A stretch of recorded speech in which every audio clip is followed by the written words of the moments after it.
आमच्या पोलीस विभागाचा अभिनंदन केलं की पोलीस विभागाने सातत्याने प्रयत्न करून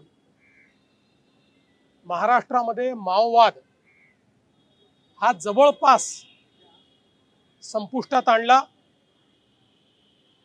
आणि जवळपास आमच्या 244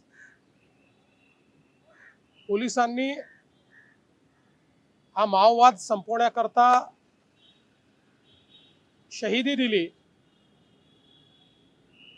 पण आज एक प्रकारे महाराष्ट्र माओवादापासून मुक्त करण्याचं काम केल्याबद्दल पोलिसांचं मी अभिनंदन देखील केलं। आणि